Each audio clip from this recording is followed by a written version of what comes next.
This program is brought to you by SMC Infrastructure, building a better world.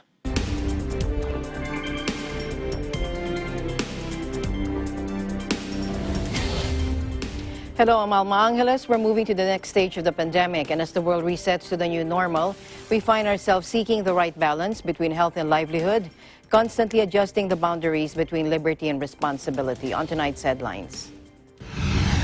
President Trump is formally nominated for his second term if you want to as really president. drive crazy, you say 12 more years. President Duterte advised Vice President Leni Robredo to avoid making the situation in the country worse amid the pandemic.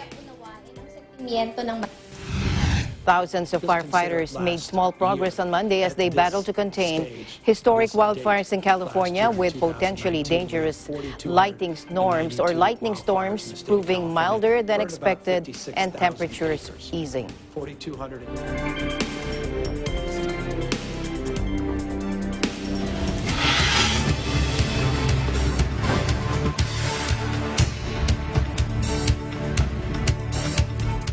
The Philippine National Police on Tuesday vowed to go after the perpetrators of the twin blast that rocked Jolo, Sulu on Monday.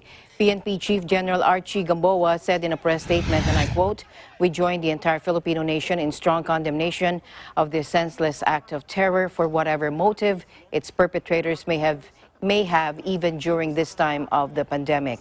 While we express our heartfelt condolences to the bereaved family of the deceased and sympathy to the wounded, we assure them of our keen resolve and commitment to bring to justice those responsible for this vicious attack." He also said the PNP has mobilized all available security forces in pursuit operations against those responsible for the terror act that killed at least 14 people and wounded 70 others.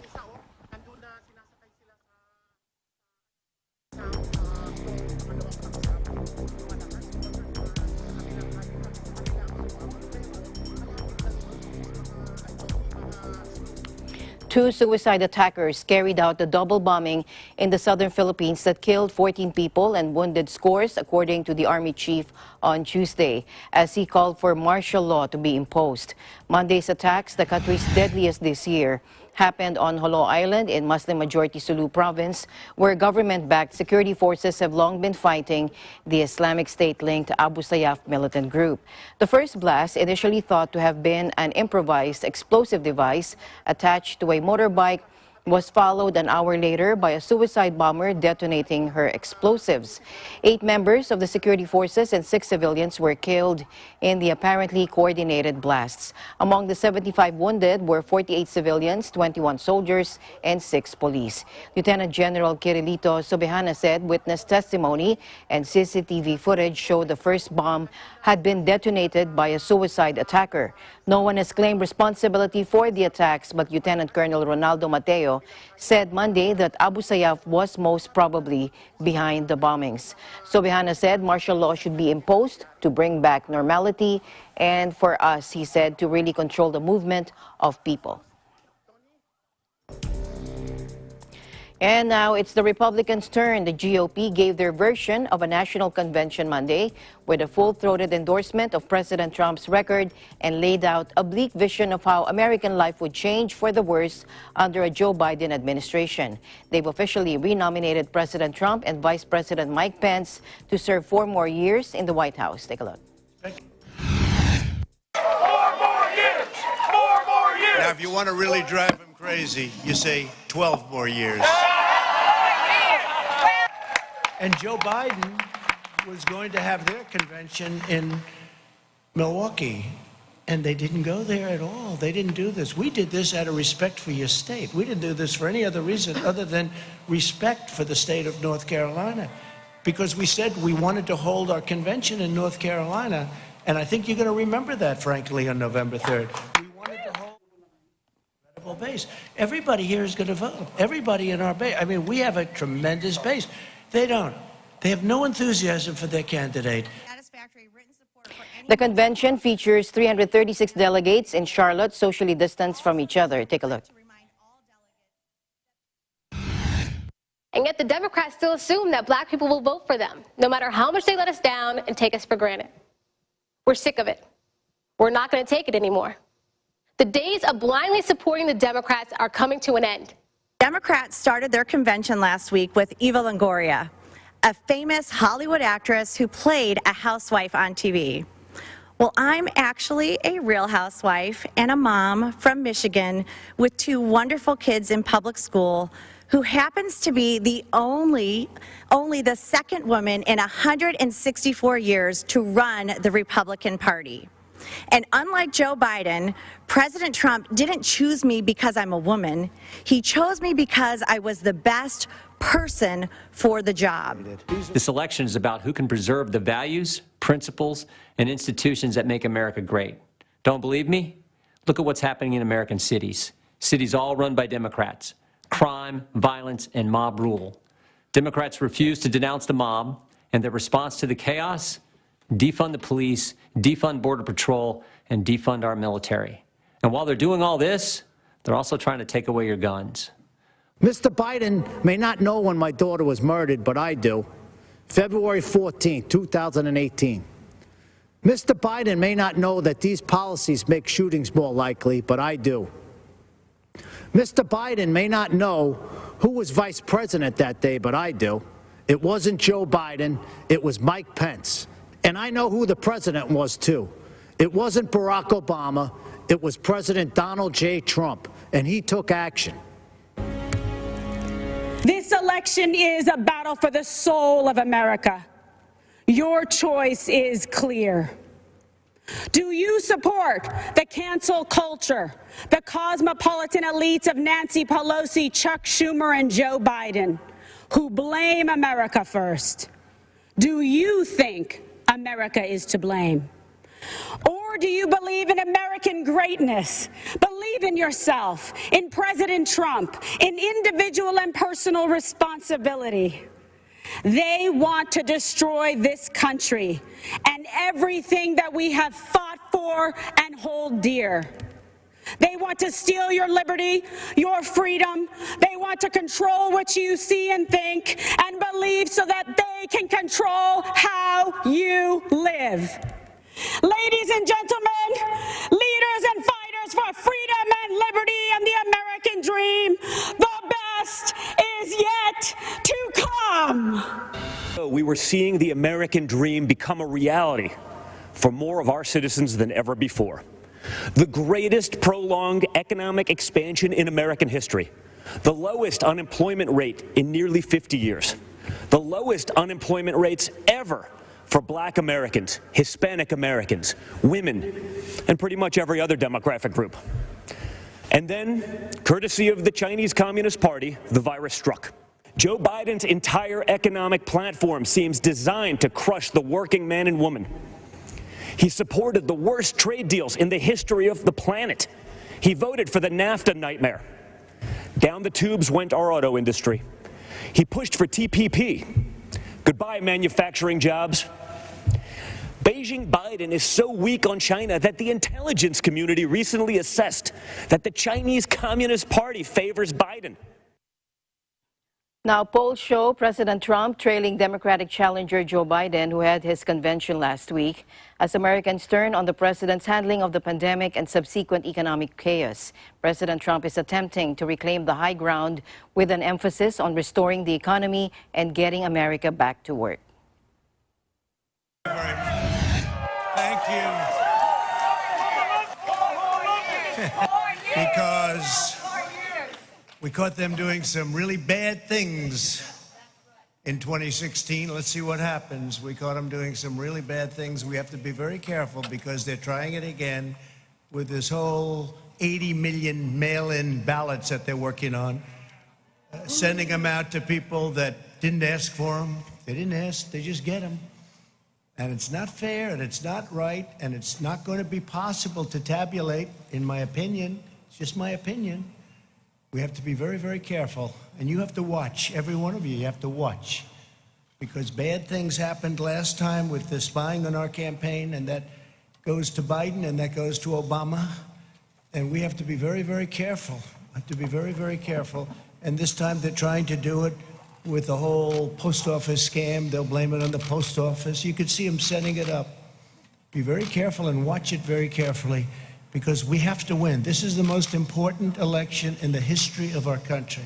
And NASDAQ has already done it. You know, NASDAQ has broken the record, I think, 16 times already during a pandemic. Hopefully we'll...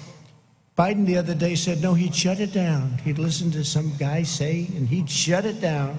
Our farmers are doing well because I got China to give them $28 billion because they were targeted by China. I got the farmers $28 billion, 16 and 12.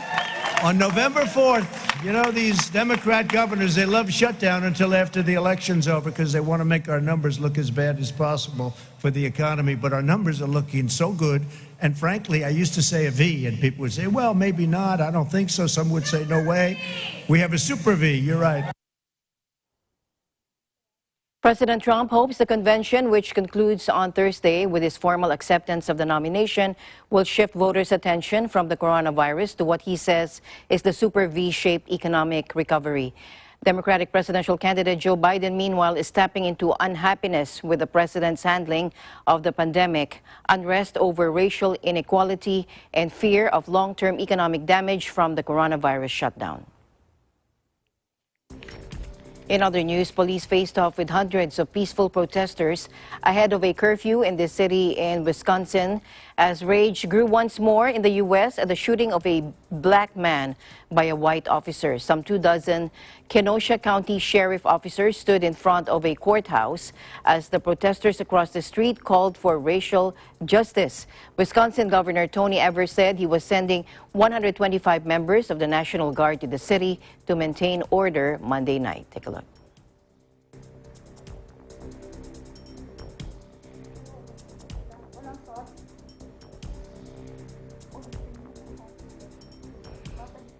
Okay, first let's go to a related news. Milwaukee guard George Hill had more on his mind Monday than the Bucks' NBA playoff win over Orlando, calling the police shooting of a black man in Kenosha, Wisconsin, sickening. Los Angeles Lakers superstar LeBron James said the police shooting of a black man in Kenosha hurts, but he will continue to uplift the black community. Let's listen in. Appreciate it. We're still having the injustice, social injustice and things going on in the world. So until the world get there, I guess we're not going to get our stuff together. So watching the stuff that happened in Wisconsin, you know, the other day, really breaks my heart. You know, we're down here playing the bubble to do these things for social justice and all that, and to see it still going on, and we're just playing the games like it's nothing. It's just a really messed up situation right now. I don't think we should even be talking about basketball today. We're just talking about the Blake family and what's going on. It's, like I said, it's devastating, and basketball shouldn't even be on our mind right now. We're thankful for the win, but none of this really matters today. To be honest, I think coming here just took all the focal points off of what the issues are, but we're here, so it is what it is. You know, we can't do anything from right here, but I think definitely when this all settles, you know, some things need to be done. I think this world has to change. I think our police department has to change, you know, as we speak, day in and day out. And there's no consequence or accountability for it. And that's what has to change. But we are scared as Black people in America. Black men, Black women, Black kids, we are terrified. Because you don't know. You have no idea. You have no idea how that cop that day left the house. It hurts. It hurts. And it's this, through the grace of God, that he's still living. Like 7 shots, close range, and he's still alive. That's through the grace of God right there. And my prayers goes out to that family and that community. But I got nothing nice to say about those cops at all. Like we want change. As a community, we really want change. And it doesn't not only just end in November, but it starts there. It starts there. And but we got to continue to still keep our foot on the pedal then. Even if we get what we want, we still need more. What are we getting? Because right now of what's going on is just not okay. And but I hope I can continue to uplift my community, uplift communities all over America, uplift the Black community. Like I said, that's part of the reason why I started More Than a Vote, to, you know, just to get people to understand how important our voices are. I'm having conversations every day. You know, I got half of, you know, my brain, you know, locked in on the playoffs, and the other half locked in on how the hell I can help Black people become greater in America.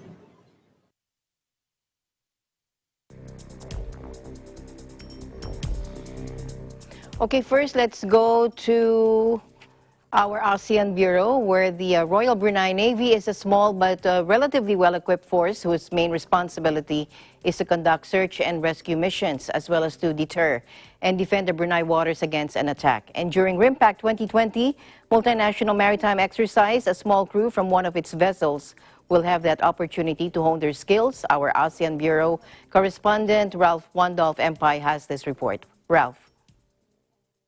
Hi there, Alma. Good evening, and to all of those watching us tonight. The KDB Darulasan is an offshore patrol vessel of the Royal Brunei Navy, or RBN. The Darulasan was built in Germany around the late 2000s. The Darulasan and her sister ship KDB Darussalam were commissioned together on May 4, 2011 at Muara Naval Base. They and two other sister ships serve as offshore patrol vessels.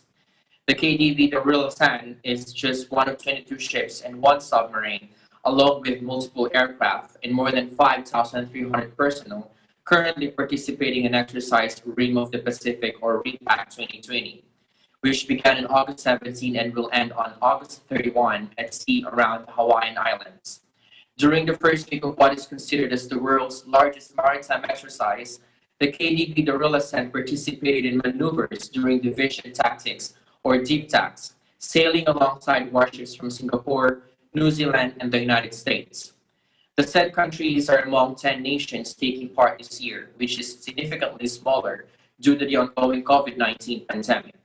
Still, many young sailors like the ones you're about to see express a positive attitude being in this major training event. Let's watch this. Aloha, I am Petty Officer Muhammad Firdaus from Brunei Darussalam, serving on board KDB Darussalam as a weapon engineer. Though there are many rewards, my job offers me the opportunity to work together with my fellow shipmates and also sailors from other navies. I enjoy the sense of satisfaction that this job has given me. This is the first time that I have participated in Exercise RIMPAC, and I am excited to see how my experience as a communication and weapons engineer can be developed and improved to fulfill the exercise and ship's demands or requirements. Mahalo.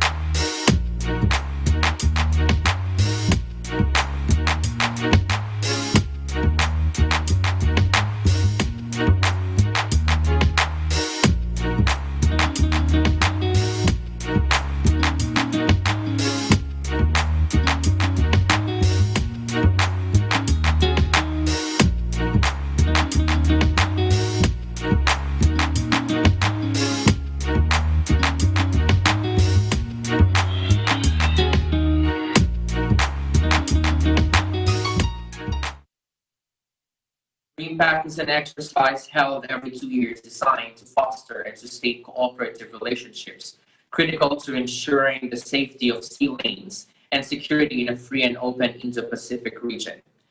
The exercise is a unique training platform designed to enhance interoperability and strategic maritime partnerships. RIMPAC 2020 is the 27th exercise in the series that began in 1971. This will be the second time that a Royal Brunei Navy ship is taking part in the RIMPAC exercise series. The first time was back in 2014. KDB Darulasan is scheduled to return to Mora Naval Base on September 27, 2020. Back to you, Alma. Thank you very much, Ralph, for your update on RIMPAC. Reporting from the Second Bureau, this is Ralph Pondo of MPAC Eagle News. We live in interesting times. And we go back to the U.S., where police faced off with hundreds of peaceful protesters ahead of a curfew in the city of Wisconsin as rage grew once more in the U.S. at the shooting of a black man by a white officer. Some 24 Kenosha County Sheriff officers stood in front of a courthouse as the protesters across the street called for racial justice. Wisconsin Governor Tony Evers said he was sending 125 members of the National Guard to the city to maintain order Monday night. Take a look. That we are going to make sure that justice is done for everyone, that people will have the right to make sure that the investigation is taken care of and is done correctly. And we have brought in, Mayor of Kenosha. We have brought in whenever a situation like this occurs, a third party must do the investigation. The state of Wisconsin is doing that investigation. We want the officers who shot Jacob Blake in the back. We want them fired, we want them arrested, and we want them prosecuted. The message tonight is that people need to be involved in their local government. If you're not engaged, if you're not involved, if you don't vote, if you don't speak with elected officials, you're not going to be able to enact change, you're not going to be represented. I mean, it's just that simple. It was the second day of demonstrations in Kenosha after video circulated Sunday showing the shooting of Jacob Blake multiple times in the back as he tried to get in his car with his 3 children watching. The footage and the lack of any immediate explanation provoked painful memories of the police killing of African-American George Floyd 3 months ago in Minneapolis, which sparked massive nationwide protests. Eagle News will be right back.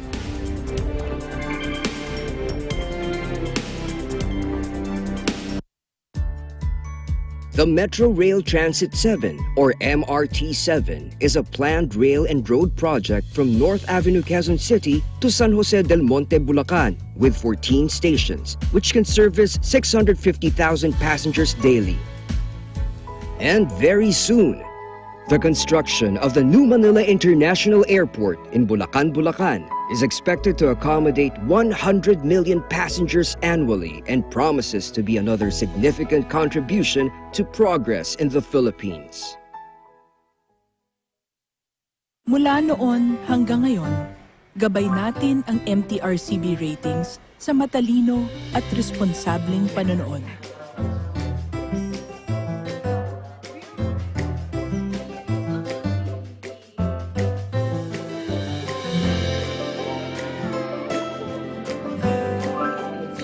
Sa tamang pagsunod sa MTRCB ratings, ginagawa nating ligtas at makabuluhan ang panonood ng bawat miyembro ng pamilyang Pilipino. Lumipas man ang panahon, hanggang may pamilyang Pilipino, andyan ang MTRCB.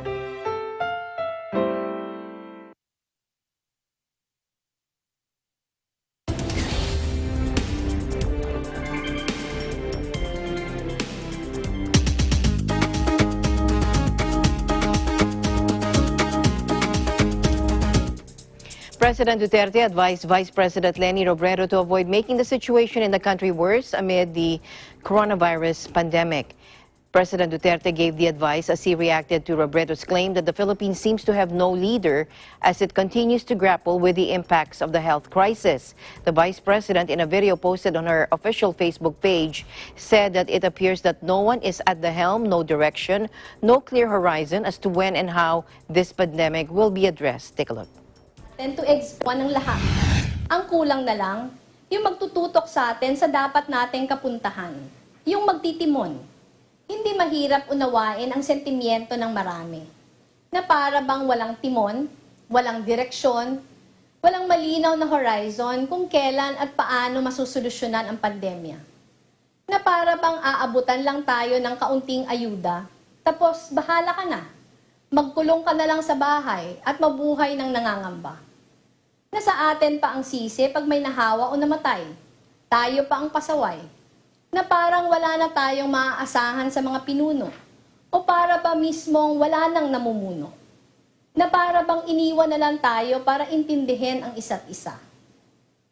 Hindi pagbabatikos ang pagbitbit ng mga sentimentong ito. This is our reality. Karapatan at tungkulan natin to expect and demand more from our leaders. President Duterte, meanwhile, lamented that the vice president tends to incite hatred against the government. The president told Robredo that destabilizing the government amid the pandemic would not be good for the country. Again, let's listen in.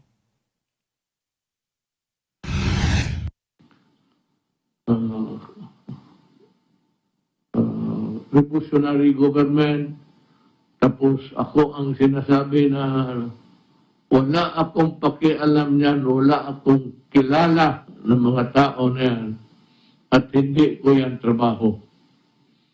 At ito naman kay Lenny that in her ending statement said that kung hindi ko daw gawin ng gobyerno, gagawin ng tao.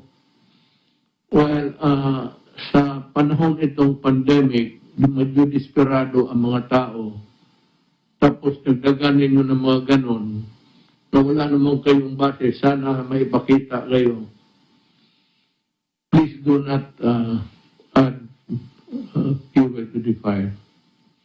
You will just destroy government. Huwag ninyong sirain ang gobyerno kasi masisira ang tao. Pag nasisira ang gobyerno, lulutang tayo lahat. Maski na sabihin ba ninyo mamatay ako bukas, it cannot solve the problem of the country.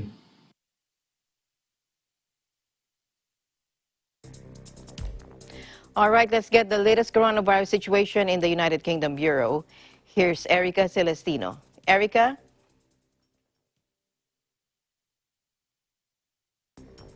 And the latest updates here in the United Kingdom is that parents have been urged by the Prime Minister to send their children back to school in September, according to BBC News. Schools in Scotland have now reopened and Wales are set to follow next month. Unless children or a close contact develop symptoms or test positive for coronavirus, they must go back to school. Sanctions, Alma, are possible, and they actually include fines that can be issued by head teachers as they follow up pupils' absences. Also, shielding has been paused, but at times some children may shield for longer because of higher local rates of COVID-19.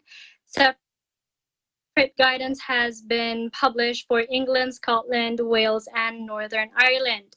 There is a system of controls for schools that has been set out by the government, and the following 4 points that I'm going to tell you, they must happen in all schools all the time.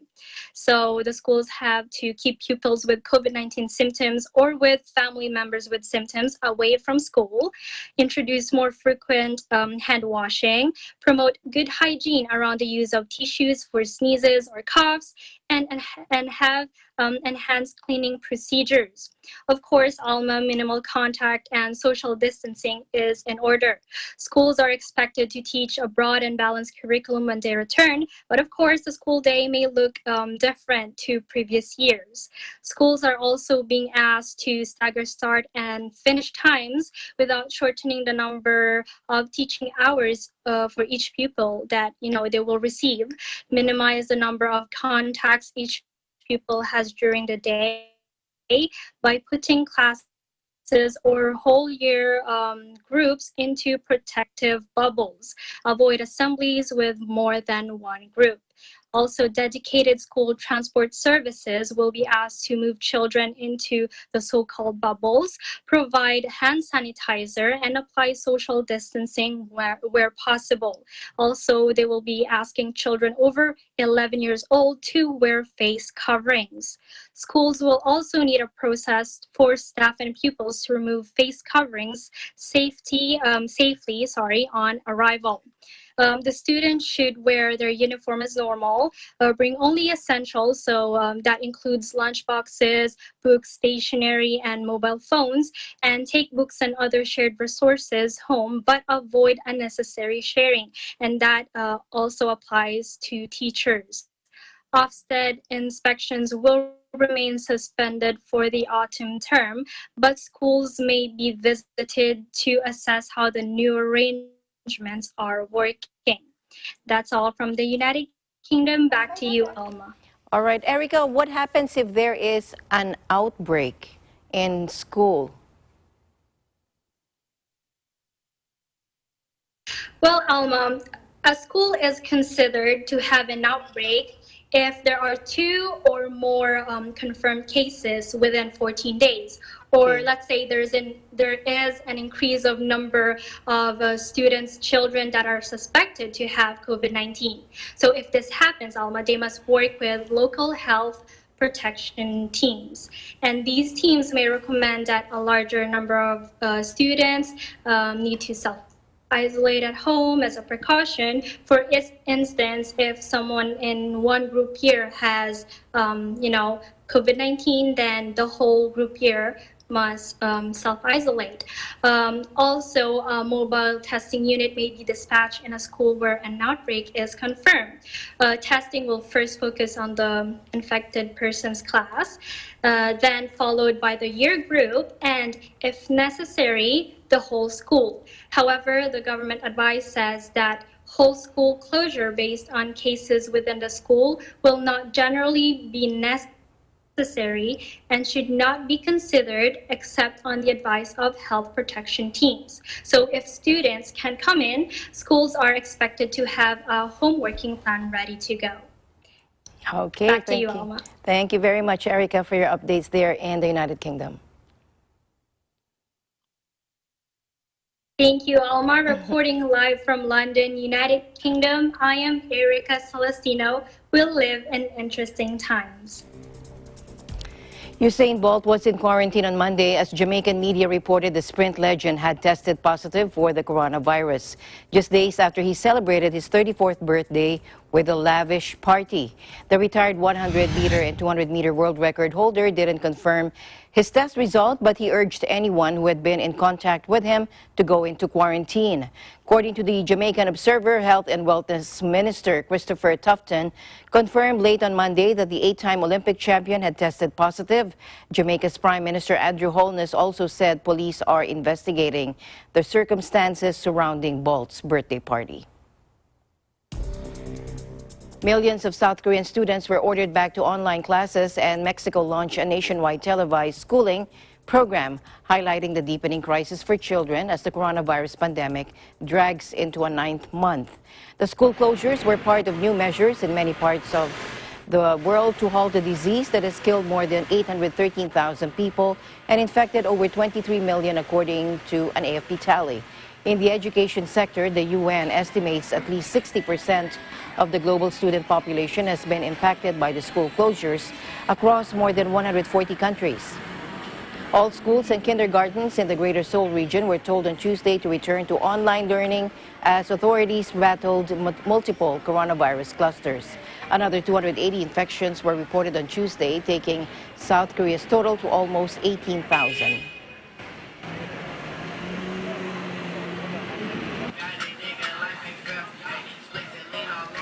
Spain will call in the army to help identify those who have been exposed to people infected with coronavirus as part of efforts to curb the spread of the disease, according to Prime Minister Pedro Sanchez. The central government will make 2,000 soldiers who are trained in tracking available to the regions, which are responsible for healthcare, to assist in tracking cases and stem a rise in infections. Many experts have blamed a lack of virus trackers for a surge in COVID-19 infections in several Spanish regions, such as Madrid and Catalonia. Sanchez also announced that regional authorities could ask the central government to apply a state of emergency, which would allow it to limit people's movements on part or all of its territory. The central government declared a nationwide state of emergency in mid-March, which allowed it to impose one of the world's strictest lockdowns. It was only fully lifted on June 21st.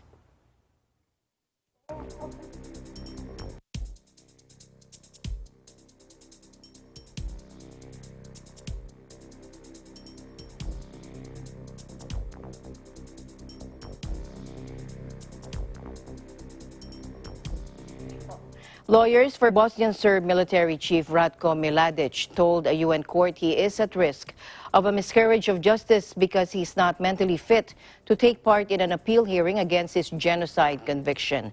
Dubbed the Butcher of Bosnia, the 78-year-old Mladić has challenged his 2017 conviction and life sentence for genocide, crimes against humanity and war crimes in the civil war in the former Yugoslavia, including the 1995 Srebrenica massacre. Take a look. Justice. Under my domestic, ethical, and professional obligations and case law, this hearing today is inappropriate and threatens, as Presiding Judge Nyambe stated in her dissent, a miscarriage of justice. We invite the Chamber to overturn Mr. Mladić's convictions entered by the trial chamber on the 22nd of November 2017. Of Bosnia, the 78-year-old Mladić has challenged his 2017 conviction and life sentence for genocides, crimes against humanity, war crimes in the civil war in the former Yugoslav, including the 1995 Srebrenica massacre. Mladić was captured in 2011 after years on the run and sentenced to life behind bars 3 years ago for his role in the 1992-95 war in Bosnia, and this included genocide committed by his forces in the small eastern Bosnian town of Srebrenica, Europe's worst bloodshed since World War II, where some 8,000 Muslim men and boys were slaughtered. About 100,000 people were killed and 2.2 million others displaced in the Bosnian War, which erupted as communal rivalries tore Yugoslavia apart from after the fall of communism. Mladić, who has been serving his sentence at a detention center in the seaside suburb of Srebrenica, has appealed against both the conviction and sentence. The prosecution has appealed against his acquittal on wider genocide charges, and he insists he was defending his country.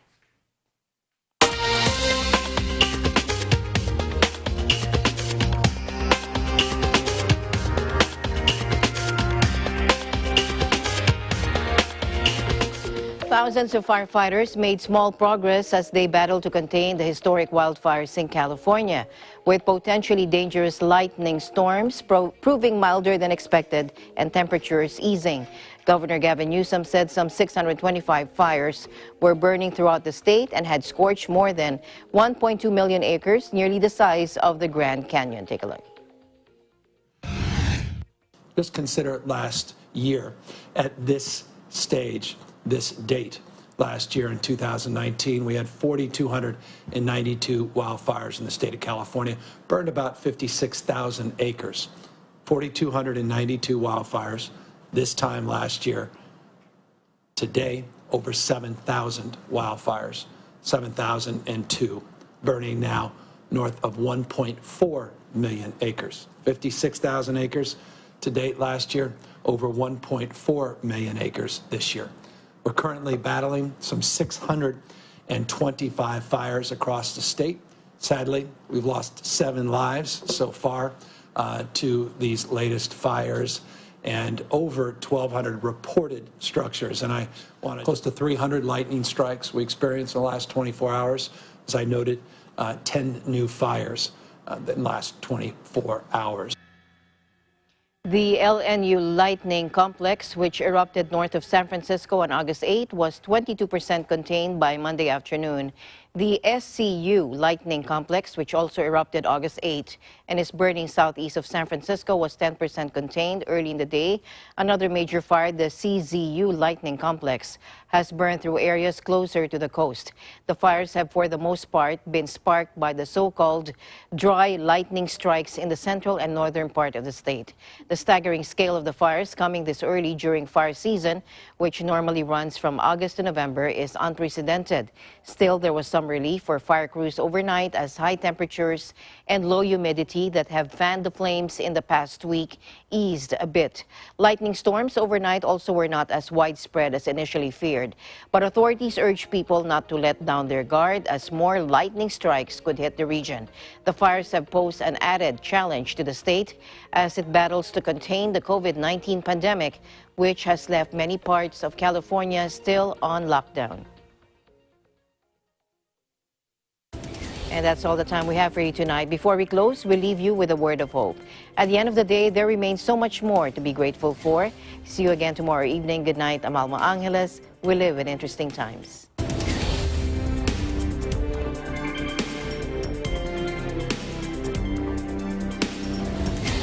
This program was brought to you by SMC Infrastructure, building a better world.